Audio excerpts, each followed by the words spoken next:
ప్రకాశం జిల్లా పెద్దారవీడు మండల నూతన ఎస్ఐగా పూస సాంబశివయ్య బాధ్యతలు చేపట్టారు. ప్రస్తుతం ఒంగోలు సిసిఎస్ నుండి బదిలీపై పెద్దరవీడు పోలీస్ స్టేషన్కు వచ్చారు.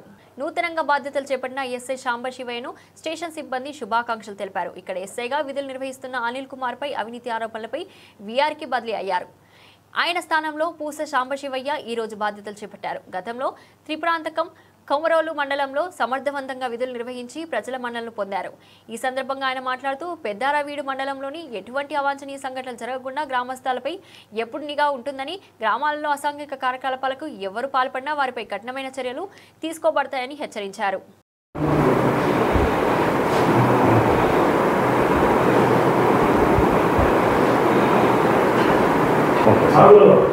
అందరికీ నమస్కారం. నా పేరు వి సాంబశివయ్య. పెద్దారవీడు పోలీస్ స్టేషన్ ఎస్ఐగా గౌరవ ప్రకాశం జిల్లా ఎస్పీ గారి ఆదేశాల మేరకు ఇక్కడ అటాచ్మెంట్ ఇవ్వడం జరిగింది. సార్ యొక్క ఆదేశాల మేరకు ఈరోజు ఇక్కడ రిపోర్ట్ చేయడం జరిగింది. మండలంలో ఉండేటటువంటి ఏవైనా అసాంఘిక కార్యక్రమాలకు సంబంధించినటువంటి సమాచారం ఉంటే తుచ తప్పకుండా ఎవరైనా మాకు సమాచారం ఇస్తే అలాంటి వాటిపైన తగు చర్యలు తీసుకోవడం జరుగుద్ది.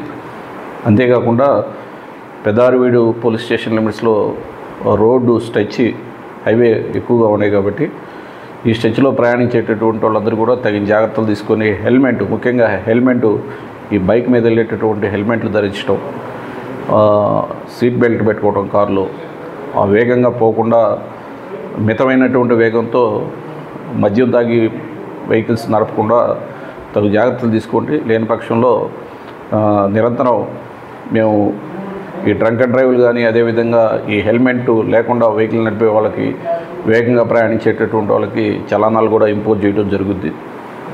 ఇవన్నీ చర్యలు తీసుకోండి, జాగ్రత్తగా ఉండండి. ఎలాంటి సంఘటన జరగకుండా శాంతి భద్రతలు సజావుగా ఉండే విధంగా నేను తగిన చర్యలు తీసుకుంటానని చెప్పేసి, ఎవరైనా సరే నేరాలకు సంబంధించినటువంటి సమాచారం, అసాంఘిక కార్యక్రమాలకు సంబంధించినటువంటి సమాచారం ఉంటే నిర్భయంగా అందరికీ కూడా పోలీస్ స్టేషన్ యొక్క ఎస్ఐ నెంబర్ తెలిసే ఉంటుంది. జిల్లా మండలం అంతా కూడా ఆ నెంబర్కి కానీ 100 డైల్ కానీ 112కి కానీ కాల్ చేసి చెప్తే దానిపైన తగిన చర్యలు తీసుకొని ఎవరైతే సమాచారం ఇస్తున్నారో వాళ్ళ విషయం కూడా, వాళ్ళ సమాచారాన్ని కూడా గోప్యంగా ఉంచి వాటి మీద తగిన చర్యలు తీసుకొని ఈ అసాంఘిక కార్యక్రమాలను నివారించడం జరుగుతుంది.